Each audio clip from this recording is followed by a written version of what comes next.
Hey everybody. Shit.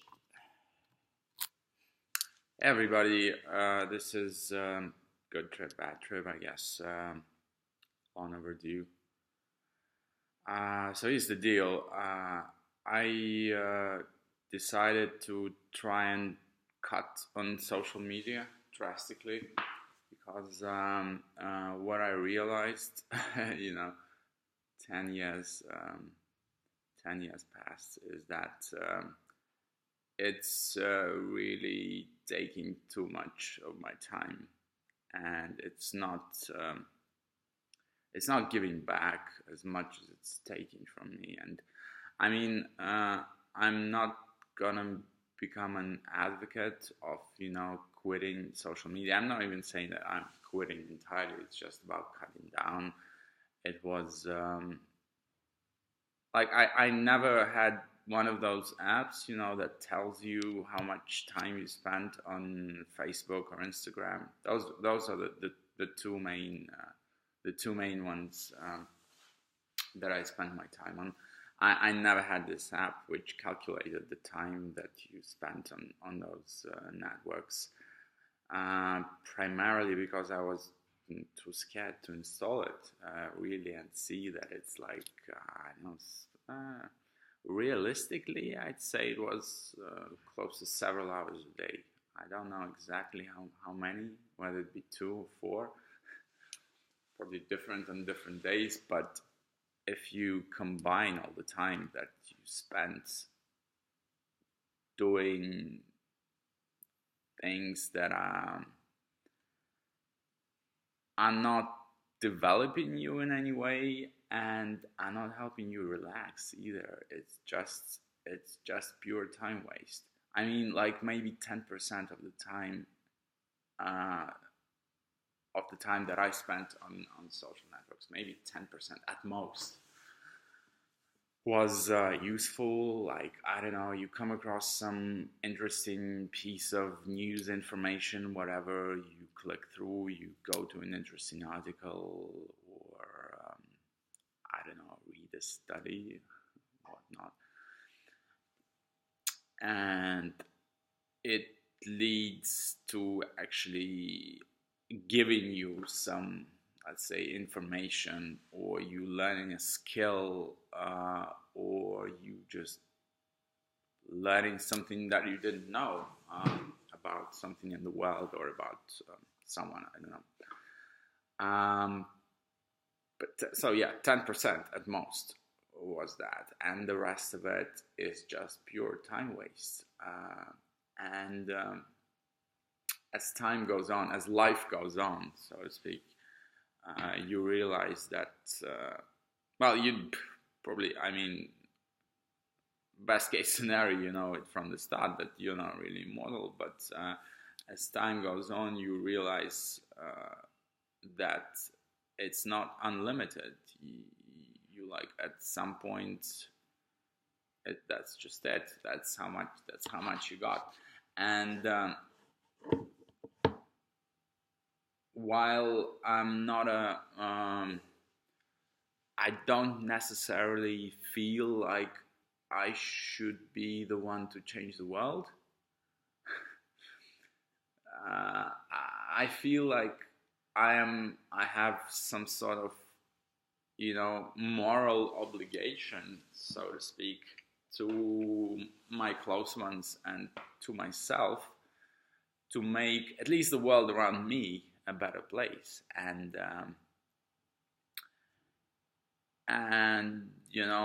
wasting time on social media is not in any way bringing you closer to that goal.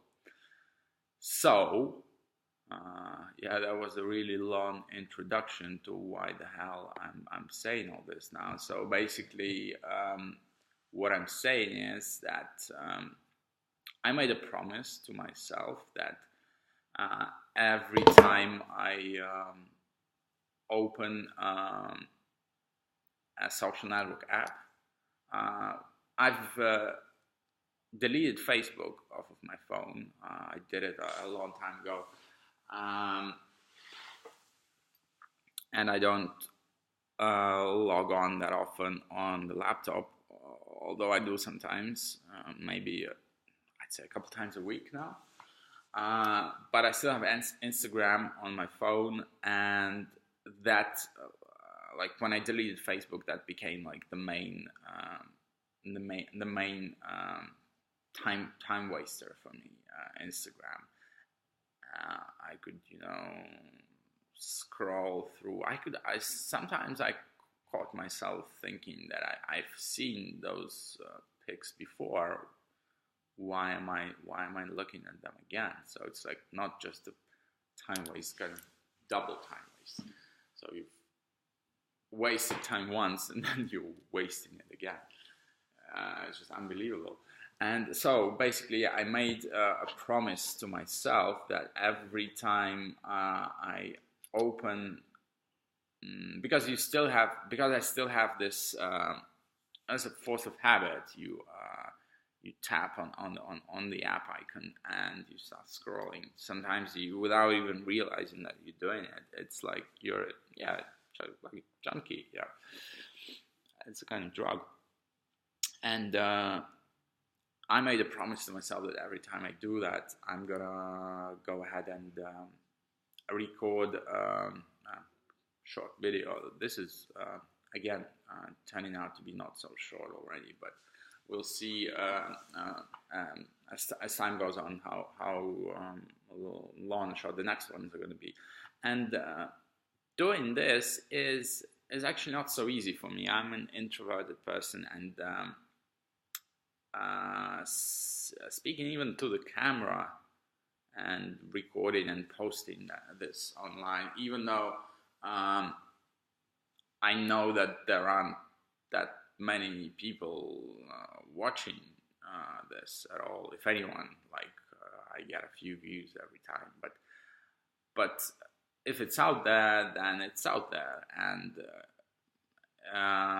whatever I say becomes public, even if ironically, even if the public doesn't see it, it's still public. It's out there and it can be seen. Anyway, so it's a kind of I wouldn't say torture, I wouldn't say trial, but I have to make a conscious effort to do it, and I'm a really lazy person, and doing anything is making myself do something is the hardest thing for me. So it's kind of aimed at stopping me from wasting time on social media. So whenever I waste time on social media, even if it's like a minute or two, I have to record one of those let's call them again Good Trip, Bad Trip podcasts. And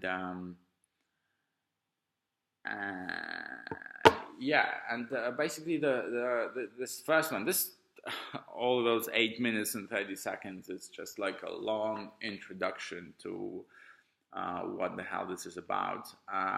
And the thing that I wanted to talk about is this time around is going to be really short. It's I wanted to talk about social media and the way that it influences your perception of the world. And I don't know if it's just me, maybe it's just me, but I suspect that it actually isn't just me. What I've come to realize is that social media and this exposure to people's lives, when you see and learn more about somebody's life than you ever wanted to, and it actually makes you hate people. Again, like I said, maybe it's just me, but I feel like the more I know about some people, the more selfies, the more pets or kids or I don't know, photographs of meals that people are eating I see, the more disconnected I become from them. It, it's supposed to be out there to create a connection.